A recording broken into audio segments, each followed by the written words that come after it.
Ahojte všetci, dneska vám porozprávam o Liptove a jeho okolí. Liptov je historický a kultúrny región v severnej časti Slovenska, situovaný medzi vysokými a nízkymi Tatrami.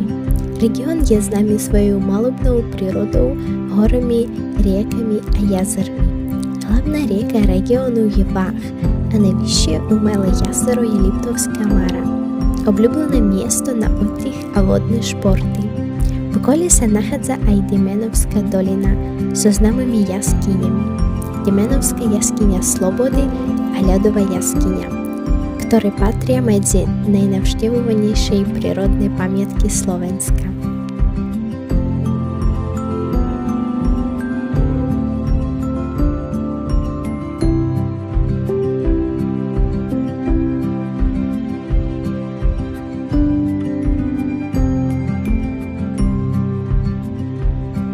Park Martina Rázosa, jeden z najväčších parkov regiónu, pomenovaný po slovenskom spisovateľovi a verejnom činiteľovi Martinovi Rázosovi.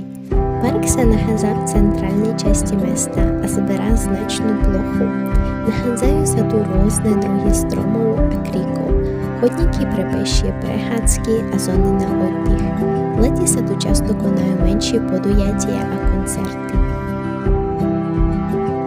Liptov je známy svojimi tradíciami a kultúrou. V regióne sú populárne ľudové remeslá, vyšivky, drevorezba a keramika. Tradičná kuchyňa zahrania mesité jedlá, klobásy, syry, vrátane známeho slovenského oviečieho syra Brinza.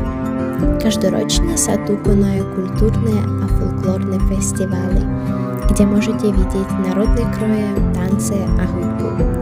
K najznámejším patrí Liptovský jarmok a Dni Liptova, ktoré priťahujú návštevníkov z celého Slovenska.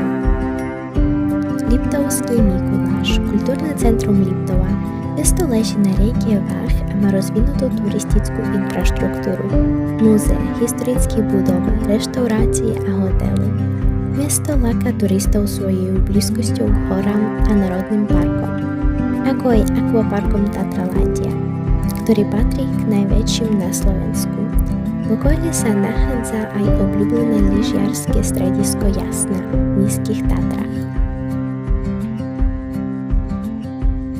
Ružomberok, susedné mesto, približne 20 km od Liptovského Mikuláša, je známe malebným umiestnením na sútok riek Vách a Revodca.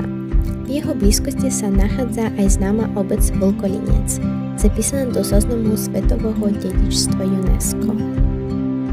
Na svojom území má najväčší počet chránených prírodných oblastí na Slovensku a 50 rozlohy územia zaberajú lesy. Vyznačuje sa dostatkom slnečných dní a dní so snehovou pokrývkou, no najviac zrážok spadne v mesiacoch júl a august počas letnej sezóny a počet dní s maximálnou teplotou vzduchu nad 25 stupňov je len 30 až 35 dní ročné. Historici dosiaľ jednoznačne neurčili pôvod názvu Liptov. Mienky sa rozhádzali. Jedni jeho pôvod videli v nejakej neznámej zaniknutej dedine, ktorí sa odvolali na hrad Liptov.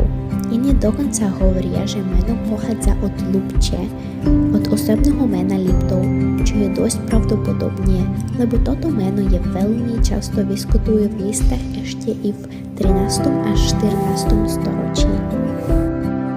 Tradičnej poľnohospodárskej, dreverskej, ovčiarskej a trhovo-obchodnej tradícii sa pridružilo remeselníctvo, ktoré sa neskôr združilo do početných cechov. S rozvojom priemyslu v meste vznikali aj slovenské peniažné ústavy, Ružomberský účastinársky úverový spolok a ľudová banka. V poslednej tretine 19. a v prvej polovici 20. storočia sa Ružomberok stal významným finančným a priemyselným centrom Slovenska. Čo sa nám osobne páčilo, že tá príroda, historické objekty a atmosféra. Liptov a jeho okolie zanechajú silné dojmy a túžbu sem opäť prísť. Ďakujeme za pozornosť.